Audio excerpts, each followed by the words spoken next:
अभी नहीं तो कभी नाही असं म्हणत मराठा आंदोलनकर्ते जे आहेत ते जालन्याच्या दिशेने रवाना झालेले आहेत। आजची ही सभा जी आहे मनोज जरांगे पाटलांनी जी हाक दिलेली आहे ही सभा ऐतिहासिक होणार आहे। आता मी जालना रोडवर आहे, आपण या ठिकाणी बघू शकतो की मोठ्या संख्येने अगदी पहाटेपासून गर्दी होत आहे। खरं तर प्रत्येक गाडीवर भगवा ध्वज दिसतोय आणि प्रत्येक जण आरक्षणाच्या लढाईसाठी मनोज जरांगे पाटलांनी ज्या सभेची हाक दिलेली आहे त्या सभेला चाललेला आहे। खरं तर ही ऐतिहासिक सभा होणार आहे।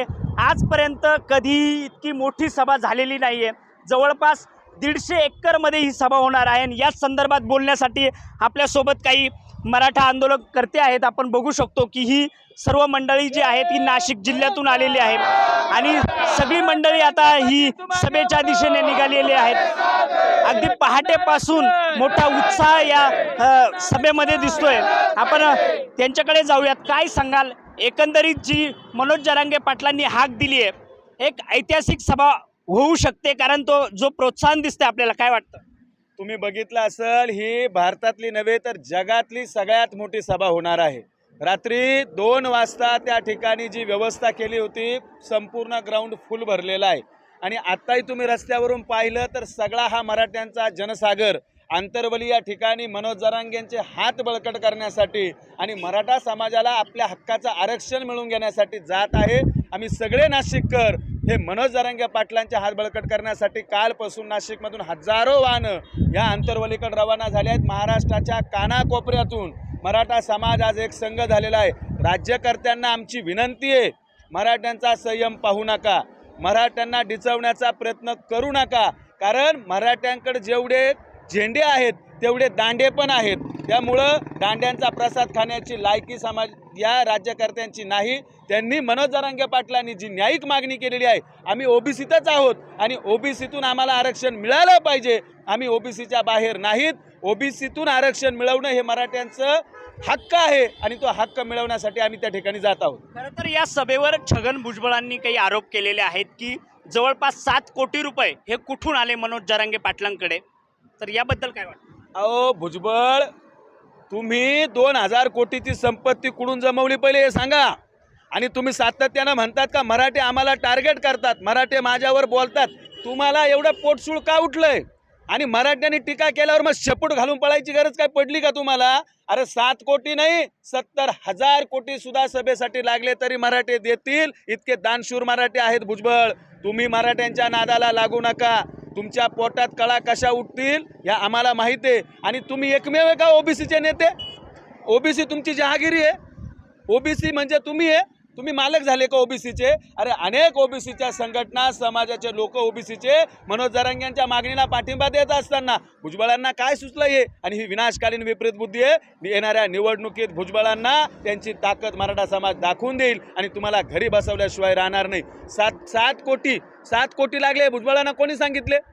त्या सभेला स्वयंस्फूर्तीनं तुम्ही आता पाहिलं असेल तर लोक रस्त्या स्टॉल लावून बसले, नाश्ता फुकट देत आहे, गाड्या फुकट आहे आणि प्रत्येक मराठ्याने आपापल्या परीनं वाहनं करून मोटरसायकल हे लोक चालले, यांना पैसे दिले का?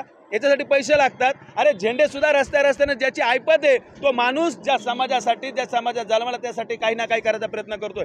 आज लातूर सारख्या ठिकाणून 100 ॲम्ब्युलन्स आले आहे, बीड सारख्या ठिकाणून 200 डॉक्टर त्या ठिकाणी स्वयंस्फूर्तीनं आले, याला पैसे लागतात का? अहो भुजबळ साहेब, तुम्ही प्रत्येक काम पैशानी केलंय म्हणून तुम्हाला असं वाटतं की सगळं पैशानी होतंय, पण भुजबळ आम्ही पण नाशिककर आहोत आणि 96 कोळी मराठी आहोत, एवढं लक्षात घ्या। आरक्षण घेणार तर तुमच्या मानगाटावर बसून आणि ओबीसीतूनच घेणार, हा तुम्हाला या ठिकाणी आम्ही सांगतो। एक जर बघितलं तर मागील काळामध्ये जे काही मराठा समाजाचे जे काही मोर्चे झालेले आहेत ते मोर्चे अगदी शांततेत पार पडलेले आहेत। मात्र गुणवर्धन जे सदावर्ती आहेत त्यांनी एक असा आक्षेप टाकलेला आहे की हिंसक सभा होऊ शकते किंवा हिंसक वळणावर ही सभा जाऊ शकते।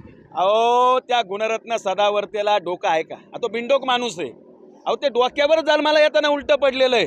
अहो हा माणूस राजकारणासाठी जेव्हा एसटी महामंडळाची निवडणूक लागते तेव्हा एक मराठा लाख मराठा म्हणतो आणि दुसरीकडे मराठ्यांना बदनाम करायचं। माझं याच्या गुरुला सांगणं, हे कुत्रा इमानदार असलेला कुत्र्याची सुद्धा उपमा देऊ शकत नाही, कारण कुत्रा हा इमानदार प्राणी आहे। या गाढव सुद्धा इमानदार आहे। आता प्राण्याची तरी याला कोणती उपमा द्यावी? त्या सदावर्तेला आमचं सांगणं, तुला ही माहिती कोणी, तू मीडिया समोर सांग, तुला जर तापानी काढेल असेल तर तू निश्चितपणे या जरांगे पाटलांनी प्रत्येक सभेत सांगितलंय, प्रत्येक सभेत आरडून सांगितलंय, लोकांना हात जोडून सांगितलंय की सभेला येताना शांत या, सभा ही शांततेत झाल्यावर आमच्या माय मावल्या त्या सभेला हिंसक वातावरण होणार आहे, ही माहिती देणाऱ्या सदावर्तेलाच अटक केली पाहिजे, नाहीतर देवेंद्र फडणवीस तुमच्याकडे सुद्धा मराठे संशयाने पाहत, याची तुम्ही काळजी घ्या. नक्कीच आपण बघतोय की अनेक जणांच्या अशा तीव्र अशा प्रतिक्रिया येत आहेत. काही तरुण या ठिकाणी सहभागी झाले, तुम्ही काय सांगाल थोडक्यात?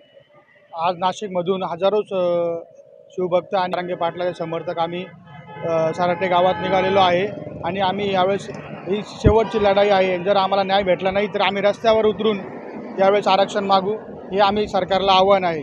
जर समजा सरकारने दिलेली जी तारीख आहे त्या तारखेला जर आरक्षणाचा मुद्दा निकाली निघाला नाही तर आपली काय भूमिका असेल?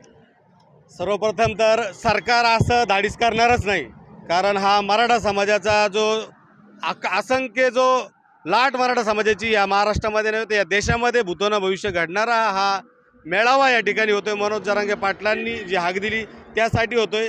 आणि मी एक आवर्जून गोष्ट सांगतो, आज सदावर्ते ज्या प्रकारे इतरांच्या चावी दिलेलं बावलं ज्या पद्धतीने पळत आहे त्या पद्धतीने पळत आहे. मी गेली जवळपास 17 वर्षी मराठा समाजासाठी काम करतोय. मी एक बौद्ध समाजाचा व्यक्ती आहे, तरुण आहे, तरी मला गर्व आहे की मी मराठा समाजासाठी कार्य करतोय. आणि मी आवर्जून ह्या जो बांडगुळासारखा कार्यक्रम करतोय, 2 जातींमध्ये अनेक जातींमध्ये तेढ निर्माण करण्याचं काम जर सदावर्ते करत असेल तर त्याला सगळ्यात पहिले ह्या भीमटोल्याला समोर जावं लागेल आणि मग मराठ्याच्या बाजूने जावं लागेल. आपण बघू शकतो की खरं तर मराठा समाजाचा जो काही आरक्षणाचा मुद्दा आहे, प्रत्येक समाजाने प्रत्येक जातीतील माणसाने या आंदोलनाला खरं तर पाठिंबा दिलेला आहे. त्यामुळे जे काही नेते आहेत, जे काही वक्ते आहेत, ते जे आरोप करतात त्या आरोपांना कुठेतरी तथ्य नाही आहे असं सर्वांचं मत आहे. पुन्हा एकदा आपण बघूया की जालना रस्त्यावर आपण बघू शकतोय की शेकडो ज्या वाहनं आहेत ती सभेच्या दिशेने निघालेली आहेत आणि जवळपास 12 ते 1 वाजता ही सभा होणार आहे आणि मोठा उत्साह या सभेला दिसून येतोय. त्यामुळे आता सरकार पुढे काय भूमिका घेतं हेच बघणं महत्त्वाचं ठरणार आहे. कॅमेरा पर्सन चेतन सह मी विठ्ठल भाडमुके, न्यूज 24 महाराष्ट्र लाईव्ह, जालना.